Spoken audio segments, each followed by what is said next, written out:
반갑습니다. 며칠 동안 코스닥이 굉장히 많이 심하게 하락하고 있는데요. 근데 종목은 항상 이렇게 경험하지만은 깊은 하락이 있으면 또 다시 상승하게 마련입니다. 그리고 너무 심하게 빠졌기 때문에 기회가 되면 또 매수할 수 있는 구간이라고도 생각하거든요. 그러니까 오히려 더 좋은 기회가 아닌가 이렇게 생각이 듭니다.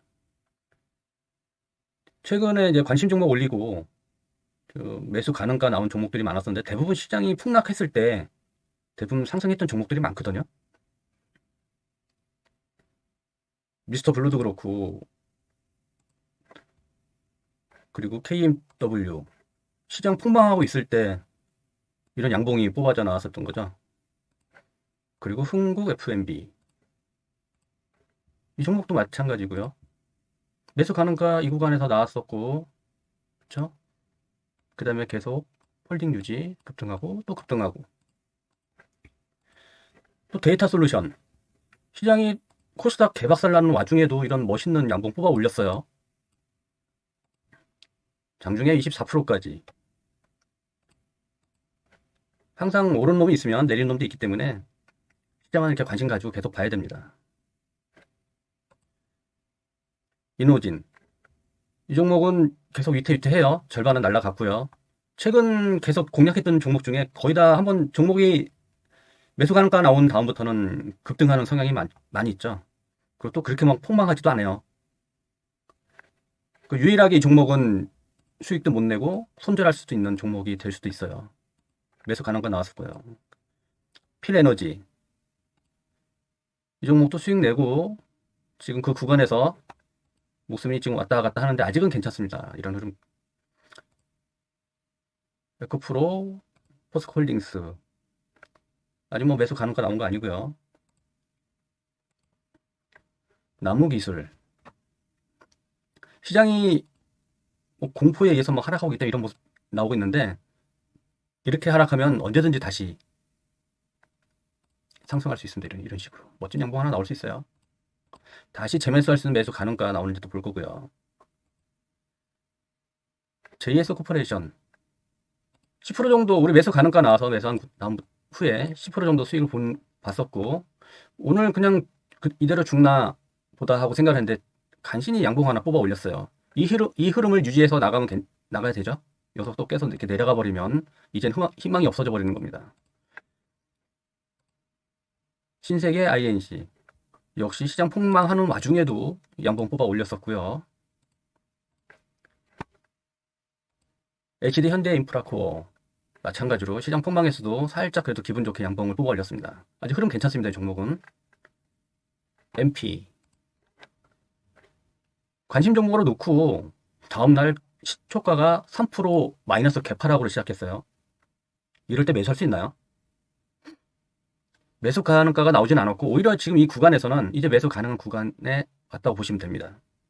이렇게 음봉이 이렇게 뽑아져서 흘러서 이렇게 내렸다고 해서 끝난 게 아니라 이런 종목은 언제든지 다시 이렇게 멋있는 양봉 하나 뽑아서 올릴 수 있습니다. 이제 지금부터는 이제 매수 가능가 나왔죠? 이 구간부터는 더 지켜보도록 하겠습니다.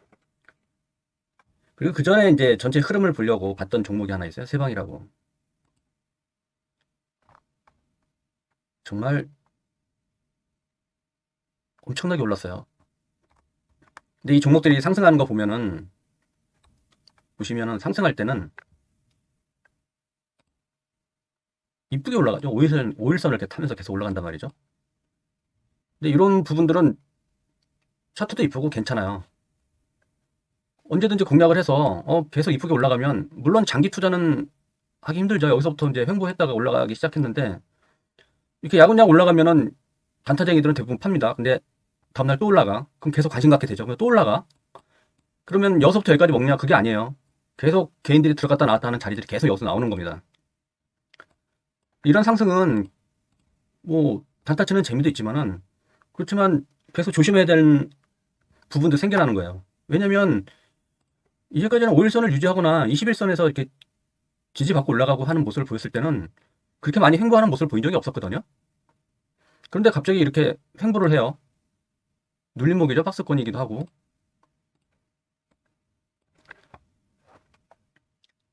그런데 횡보하는 위치가 그렇죠.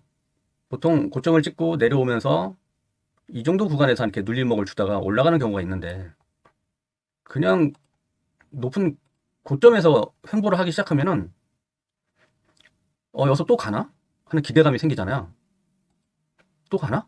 21선을 이탈하고 5일선 깨졌을 때는 이제 안 가나 싶었는데 횡보를 하니까 다시 이 구간에서 21선을 딱 올라탔을 때는 기대감을 갖기 시작할 겁니다.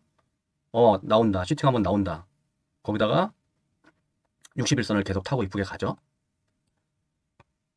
이런 모습이 나올 수 있나요? 정상적으로는? 올라갈 때는 매일매일 하루하루 힘들게 갈듯 말듯 하다가 양복 뽑았다가 어느 순간은 갑자기 이런 모습을 보인다는 거는 이 구간에서 분명히 무슨 짓을 한 거라고 생각할 수 있어요. 근데 물론 지난 차트를 가지고 떠들면 안 맞는 차트가 없듯이 지난 거 가지고 얘기를 하면 뭐하니라고 할 수 있지만은 이건 고전적인 패턴이에요. 예전에도 고점에서 많이 크게 거래를 터뜨리지 않고 횡보하면서 물량을 갖다가 개인들한테 떠넘기는. 왜냐면 5일선을 탄다거나 21선이 깨졌지만 5일선을 타서 올라가고 다시 21선에 안착했을 때는 개인들이 엄청 기대를 갖거든요. 여기서 한번 장대 한번 나올 거란 슈팅을 나올 거란 기대감을 계속 가져요. 근데 이제까지 그 전에 과거 흔적을 보면은 얘가 그런 적이 없어요, 별로. 거기다가 고점에서 그런다는 거는 물량을 떠넘기고 있는 증거예요, 증거. 이게 과거 이제 고전적인 패턴인데 최근에 이런 모습이 나왔을 때 좀 긴가민가해서 뭐지 했었습니다. 근데 대부분 사람들이 음봉 나왔을 때 요거 하나는 찾고 두 번째 여기까지는 긴가민가합니다. 왜냐면 여기서 속아서 계속 갖고 있었으면 이 음봉이 나올 때 매도 못해요, 절대로. 왜냐면 이제까지 상승을 시켜줬던 기대감들이 계속 있었기 때문에 2월 달부터 거의 두 달 동안 이렇게 횡보했는데 갑자기 빠진다고 생각할 수 있습니까? 두 달 동안 계속 좋을 것 같은 21선 타고 올라왔는데 그렇지 않죠. 영풍재지도 마찬가지예요. 이렇게 보시면은 똑같은 패턴으로 5일선을 타면서 21선 추세를 유지하고 올랐던 종목이 갑자기 여기서 횡보를 하기 시작하죠. 중요한 것은 이 구간을 보시면은 거래량이 점점 늘어나고 있어요. 그렇죠? 거래량이 많이 생기기 시작했어요. 지금 늘어나면서 그전 거래량보다 더 많아요.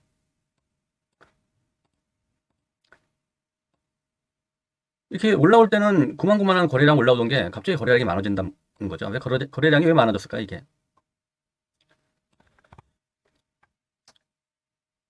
음봉이 한번 나왔을 때는 재밌는 거는 여기부터 시작이 되죠. 어느 정도부터 물량을 살짝 던지기 시작하고 다시 죽을 것 같으면 21선 5일선 타면서 다시 살려놓고 거기다가 슈팅이 나와서 날아갈 것 같으면은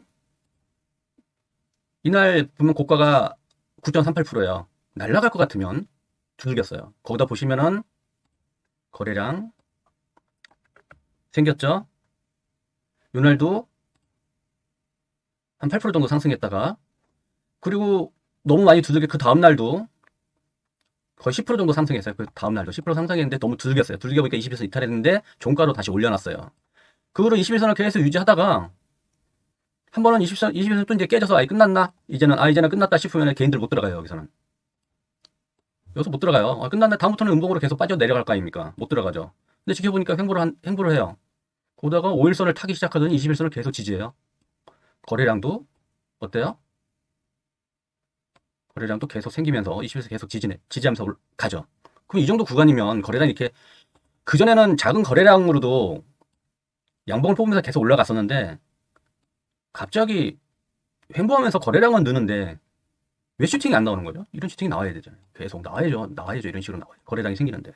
그렇지 않다는 것은 기대감을 가지고 개인들이 매수를 하면은 거기서 계속 두들겼다는 거예요. 거기서 두들겨서 매도를 해도 21선 이탈 안 하고 살짝 이탈했다가도 올려놓고 계속 지지받으면서 가다가 어느 순간에 이 구간에 계속 매도를 했다는 얘기잖아요. 매도를 계속 이 구간은. 마찬가지로 지난 얘기 가지고 지난 차트 가지고 얘기하면 안 맞는 얘기거든요. 다 그럴듯하게 다 맞죠. 그쵸? 근데 이거 고전적인 패턴이라고 제가 말씀드렸잖아요. 근데 중요한 게 앞으로 이런 모습의 차트가 나올까요, 이제? 다시 이렇게 횡보한다면 개인들이 다시 속을까요? 안 속죠, 이제는. 보통 슈팅이 나올 때 횡보하고 눌림목을 줄 때는 하락을 해서 조정 구간을 붙인 다음에 눌림목을 주면서 올라가죠. 근데 고점에서 고점 올려놓고 여기서 눌림목 주면은 위험한 거예요, 이거는 사실. 그것도 거래량이 생기기 시작했잖아요, 이렇게. 근데 이런 패턴이 다시 나오면 개인들이 이거 살까요? 이제는 안 섞죠. 그래서 차트 분석은 뭐냐면 항상 변해요. 세력이 많이 써먹었다 싶으면은 어느 순간에 없어져 버려요. 그 개인들이 망각하고 다 잊을만 하면 한 번씩 나와주는 게 차트 분석 패턴이에요. 그런데 우리가 공부할 때, 차트 분석 공부할 때 오래된 책을 본다든가 지난 뭐 상승했던 패턴을 가지고 계속 공부를 하면 그 패턴이 나올까요? 아마 나올 수 있어요. 언제 나오냐? 공부했는데 다 까먹고 이제 안 나오고 있다가 갑자기 2년 뒤, 3년 뒤에 나올 수 있죠. 이런 모습으로. 그렇기 때문에 차트 분석은 창의력이 필요한 겁니다. 창의력. 그 외우는 암기 과목이 아니라 창의력이 필요한 거예요. 어떤 패턴이 뭐 급등하는 패턴 뭐 그런 것들 뭐 강의를 많이 하는데 사실 그거 외봐야 소용없는 겁니다. 급등을 많이 시켰어요. 이렇게 만약 예를 들어서 이렇게 240선을 타고 올라가는 종목들이 굉장히 상승을 많이 한단 말이죠. 그럼 앞으로는 이 종목이 이렇게 상승하는 걸 공부할 거 아니에요. 근데 세력들이 다 써먹었으면 앞으로 이런 거 안 나와요. 세력이 바보입니까? 개인들 다 하는 거. 만약에 21 개인들이 다 하는 거 써먹으면서 주가를 어떻게 올리고 개인들한테 어떻게 물량을 떠넘길 수가 있어요. 그렇지 못하죠. 21선을 이쁘게 타면서 올라가는 종목들은 그런 종목 많아요. 21선 골드크로스 나오면 예전엔 정말 골드크로스 나오면은 이렇게 있으면 21선 골드크로스 나오면 진짜 계속 상승했어요. 거기다 데드크로스 나오죠? 그럼 끝없이 하락했어요. 정말 이렇게 잘 맞던 시절이 있어요. 순수의 시절이. 근데 이것은 개인들이 몰랐을 때 잘 맞았던 거고 이제 다 알잖아요. 21선 골드크로스, 21선 또 추세 타고 다니는 거 이런 것도 모르는 개인들이 있어 다 배웠죠. 그래도 21선 유지하면서 상승하는 종목 많은데 많죠. 근데 21선에서 이게 만약 21선 지지받아서 세력이 여서 올려주겠습니까? 세력이 바보 아닌 이상 상승하면은 여서 개인들 두들겨 버릴 텐데 매도 나올 텐데 개인들끼리 치고받는 거예요. 21선에서 개인들끼리 세력이 개인들이 많이 하는 기법을 통해 가지고 물량을 갖다 매집하고 올리는 바보들이 어디 있습니까? 세력도 아니죠. 바보들이죠. 바보들. 아무튼 오늘 시간은 지난 종목 보면서 차트 분석에서 한번 생각해보는 그 시간을 한번 가져봤습니다. 자, 여기까지입니다.